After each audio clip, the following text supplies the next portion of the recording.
கலீஃபாக்களிலே மிகச்சிறந்த கலீஃபா Umar ibn Khattab. வரலாறு உலகத்துல ஆட்சியை எடுத்த காலத்திலிருந்து அல்லாஹ்வுக்கு பொறுப்பு சொல்ல வேண்டுமே என்ற உணர்விலே வாழ்ந்து மரணித்த ஒரு உன்னதமான ஒரு மனிதன். உமர் இப்னு கத்தாபுடைய ஆட்சி காலம் ஷாம் நாடு வெற்றி கொள்ளப்படுகிறது.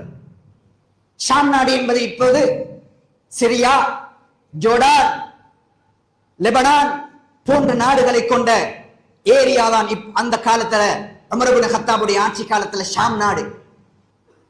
பல யுத்தங்களுக்கு பிறகு இஸ்லாமிய சாம்ராஜ்யத்தின் கையிலே அந்த நாடு வருகிறது. அப்பொழுது மதீனாவிலே ஜனாதிபதியாக உமர் இப்னு கத்தாப் ரலியல்லாஹு தஆலா அவர்கள் இருக்கிறார்கள். கலீஃபாவுக்கு அழைப்பு வருகிறது. ஷாம் நாடு படையிலே தளபதியாக அபூ உபைதா இப்னுல் ஜர்ராஹ் என்கின்ற நபித்தோழர் தளபதியாக இருந்தார். அந்த நபித்தோழர் 7 முக்கியமான சஹாபாக்களிலே ஒருவர். ரசூலுல்லாஹ்வுக்கு மிக நெருக்கமாக ஆரம்ப காலத்திலே இருந்த ஒருவர். அமீனு ஹாதிஹில் உம்மா, இந்த உம்மத்திலே நம்பிக்கையான ஒரு மனிதனை நீங்கள் பார்க்க வேண்டுமாக இருந்தால் அபூ உபைதாவை பாருங்கள் என்று ரசூலுல்லாஹ் மெச்சி பேசிய ஒரு நபித்தோழர். சுவர்க்கத்துக்கு நன்மாராயம் சொல்லப்பட்ட நபித்தோழர். அபூபக்கர் இல்லை என்றிருந்தால் அந்த இடத்திலே முதல் கலீஃபாவாக தெரிவு செய்வதற்கு பிரயோகிக்கப்பட்ட ஒரு நபித்தோழர். அமருக்கு மிச்ச நெருக்கமான ஒரு நபித்தோழர். அப்படி அந்நிய உறவு 2 பேருக்கும். அடிக்கடி அல்லாஹ்வை பற்றி மார்க்கத்தை பற்றி 2 பேரும் நசீஹத் பண்ணிக் கொள்வார்களாம். ஒரு இடத்திலே உட்கார்ந்து கொண்டு அவர் இவருக்கும் இவர் அருவருக்கும் சொல்லி சொல்லி அழுவார்களாம். அபூ உபைதா தளபதி வெற்றி கொள்ளப்படுகிற ஒரு வீரன். இந்த வெற்றியை கிறிஸ்துவத்துக்கு கீழால், அவருடைய ஆதிக்கத்துக்கு கீழால் இந்த ஷாம் நாடு இஸ்லாமிய நாடாக மாறியதன் பின்னால் அந்த பிரமாண்டமான வெற்றியை கொண்டாட, அதை எடுக்க, திறவுகோலை எடுக்க உமருக்கு அழைப்பு வருகிறது ரலியல்லாஹு அன்ஹு. உமர் இப்னு கத்தாப் கடிதத்தை வாங்கினார். அபூ உபைதா என்னை அழைக்கிறார், அதற்கு பதில் சொல்ல அதை நான் மதித்து அதற்காக நான் போக வேண்டும் என்று தயாராகிறார். மதீனாவில் இருந்து கலீஃபா உமர் இப்னு கத்தாப் ஷாம் நாடு நோக்கி புறப்படுகிறார். படை இல்லை, ராணுவம் இல்லை, அதாவது பெரிய பெரிய பவனிகள் இல்லை, ஒன்றுமே இல்லை. ஜனாதிபதி 100 லட்சம் கிலோமீட்டர் தூரம் கடக்க வேண்டும். நாட்களுக்கு பயணம். அவரோடு ஒரே ஒரு சேவன் தான், ஒரே ஒரு சேவகன் மட்டும்தான். கலீஃபா, அவருக்கு ஒரு சேவகன், ஒரு குதிரை, ஒரு வாகனம். ஷாம் நாடு நோக்கி வருகிறார். உமர் இப்னு கத்தாப் இந்த வெற்றியை எடுப்பதற்காக வருகிறார் என்பதை அபூ உபைதாவுக்கு தகவல் கிடைத்தது.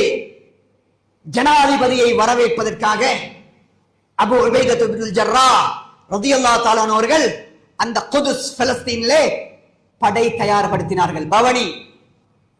ஜனாதிபதி வருகிறார், உமர் இப்னு கத்தாப் வருகிறார். வெற்றியை எடுப்பதற்காக வருகின்ற இந்த ஜனாதிபதியை வரவேற்பதற்காக 2 பக்கத்திலேயும் பெரிய ராணுவ படையும் மக்கள் கூட்டமும். பலஸ்தீனிலே அந்த காலத்தில் வாழ்ந்த கிறிஸ்துவர்கள் கூட, யார் இந்த உமர், யார் இந்த பலசாலி, இவ்வளவு ஸ்ட்ராங்கான எங்களை வென்றெடுத்த அந்த மனித தளபதி யார் என்பதை பார்ப்பதற்கு அந்த படை தளபதிகள் கூட விழா கோலம் போட்டு எதிர்பார்த்துக் கொண்டிருக்கிறார்கள். பலஸ்தீனுடைய போர்டருக்கு உமர் இப்னு கத்தாப் வந்தார். தன்னுடைய கண்ணுக்கு எட்டிய தூரத்திலே தன்னை வரவேற்பதற்காக ஒரு கூட்டம் தயாராகிக் கொண்டிருக்கிறதை கண்டார். அந்த நேரத்தில் குதிரைக்கு மேலால் இருந்த ஜனாதிபதி கீழே இறங்கினார்.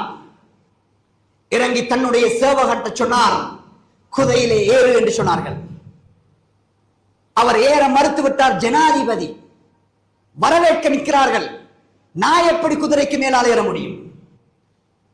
மறுக்க மறுக்க திருப்பி திருப்பி உமர் இப்னு கத்தாப் வற்புறுத்தும் பொழுது சேவகன் குதிரைக்கு மேலால் ஏறினார். இரண்டாவதாக என்ன செய்தார்? தான் அணிந்திருந்த பூட்ஸை, ஷூவை கலட்டி தன்னுடைய 2 புஜத்திலும் தொங்க போட்டுக் கொண்டார். நடந்தார் உமர் இப்னு கத்தாப்.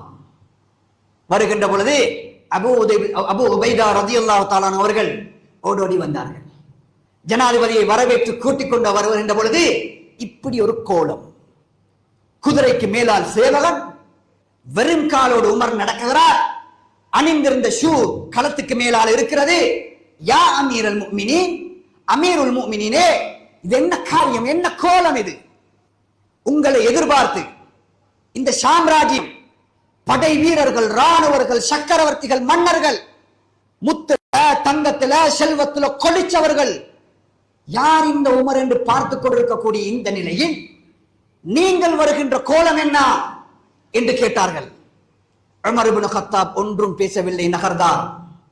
திருப்பி திருப்பி அபூ உபைதா, யா உமர், உமர் இப்னு கத்தாப் யா அமீரல் முஃமினீன், இதை செய்யாதீர்கள் என்று திருப்பி திருப்பி கேட்க கேட்க உமர் இப்னு கத்தாப் சொன்னார்கள், அல்லாஹ். அல்லாஹ் என்றால் ஒரு, அதாவது எனக்கு ஏற்பட்ட கைசேதமே. உமர் சொல்லுகிறார், யா அபா உபைதா, அபு உபைதாவே, என்னை நீ டிஸ்டர்ப் பண்ணாதீர், எனக்கு இடைஞ்சல் தராதீர், நீ மௌனமாக இரு. இந்த இடத்தில் உன்னை தவிர வேறு யாராவது எனக்கு இப்படி பேசினால், அமீருல் முஃமினீனே, என்ன காரியம் என்று வேறு யாராவது, உன்னை தவிர வேறு யாராவது சொல்லுங்கள், இந்த உலகம் மறுமை நாள் வருகின்ற மனிதர்கள் அறிந்து கொள்ளும் வரை அவனை நான் தண்டிச்சிருப்பேன், அப்படி ஒரு தண்டனை நான் கொடுத்திருப்பேன். நீ அபு உபைதா, நீங்க அமீன் ஹாதிஹில் உம்மா, இந்த சமுதாயத்துல ரசூலுல்லாஹ்வால நம்பிக்கைக்குரியவர் என்று சொல்லப்பட்ட உனக்கு என்னால் அந்த தண்டனை தரையலாம். சொர்க்கத்துக்கு நன்மாராயம் சொல்லப்பட்டவர். மற்றவர்களோடு நடந்துகின்ற அதாவது நடைமுறை உனக்கு எனக்கு செய்ய முடியாது. வேறு யாராவது என்னோடு இப்படி நடந்திருந்தா தண்டிச்சிருப்பேன். மறுமை நாள் வரைக்கும் அந்த தண்டனையை மக்கள் உணர்கின்ற அளவுக்கு கடுமையாக நான் தந்திருப்பேன் சொல்லிவிட்டு சொன்னார்கள். அதுதான் பாடம். அதான் இந்த ஜும்மாவுடைய கடைசி ஒரு வார்த்தையாக எனக்கும் உங்களுக்கும் எல்லோருக்கும் அது இருக்கட்டும். சொன்னார், யா அபா உபைதா, ஏ அபு உபைதாவே, குன்னா கௌமன் அஹ்ல ஜாஹிலியத்தின், ஒரு காலத்துல நானும் நீயும் எங்களை எல்லாம் இந்த உலகம் பார்த்து சொன்னது ஜாஹிலியா கூட்டம் என்று சொன்னது. சொன்னார்களா இல்லையா? வரலாற்றுல எங்களுக்கு முதலாவதாக சொன்ன பேர் இவர்கள் ஜாஹிலியா கூட்டம், மனிதனாக வாழ தெரியாத கூட்டம், சண்டை பிடித்த கூட்டம், அடுத்தவர்களின் சொத்தை சூறாடிய கூட்டம், அடுத்தவர்களை கொண்டு மண்டையோட்டிலே மது அருந்திய கூட்டம் என்றெல்லாம் வரலாறு என்னையும் உன்னையும் பேசியது ஞாபகமா? ஞாபகம் இருக்கிறது. குன்னா கௌமன் அஹ்ல ஜாஹிலியா. இந்த உமர் இவரை பார்த்து ஏளனமாக இந்த சமுதாயம் பேசியது. ஃபஅஸ்ஸனல்லாஹு பில் இஸ்லாம். இந்த உமரை, இந்த அபு உபைதாவை யார் கண்ணியப்படுத்தினான்? எதனால கண்ணியம் வந்தது? உமர் என்றால் இன்றைக்கு நீ சொல்வதை போன்று என்னை பார்ப்பதற்காக இவ்வளவு கூட்டம் என்றால், சக்கரவர்த்திகள், ராணுவங்கள், ராஜாக்கள் இந்த உமரை எதிர்பார்த்து நிற்கிறார் என்றால் அது யாரால்?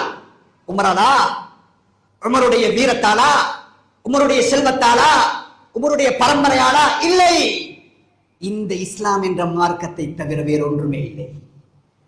இந்த நபி வந்தால், இந்த நபியை நாங்கள் ஈமான் கொண்டோம். இந்த நபி எதையெல்லாம் வழிமுறை கலாச்சாரம் என்று காட்டினார்களோ அதை எங்களுடைய தலைக்கு மேலால் வைத்து ஈமான் கொண்டு அது மட்டும்தான் எங்களுடைய வழி என்று எப்ப நம்பி இந்த உலகத்துல நடைமுறைப்படுத்தினோமோ அப்ப அல்லாஹ் உமரை உயர்த்தினான், அப்ப அல்லாஹ் அபூ உபைதாவை உயர்த்தினான், அப்ப நாங்க கண்ணியம் பெற்றோம். இதான் கண்ணியம். வமன் இப்தகல் இஸ்ஸத பிகைரில் இஸ்லாம். இந்த உலகத்துல வாழ்கின்ற ஒவ்வொரு முஸ்லிமும் இஸ்லாமிய கலாச்சாரம் அல்லாத வேறொரு நடைமுறையின் மூலம் இந்த உலகத்துல கண்ணியத்தை எதிர்பார்த்து, உயர்வை எதிர்பார்த்து நின்றானேயானால் அதல்லஹுல்லாஹ், அவன் மரணிக்க முன்னால் அவனை கேவலப்படுத்திய நிலையில், பலவீனப்படுத்திய நிலையில் வைத்துத்தான் அல்லாஹ் அவனை மரணிக்க செய்வான்.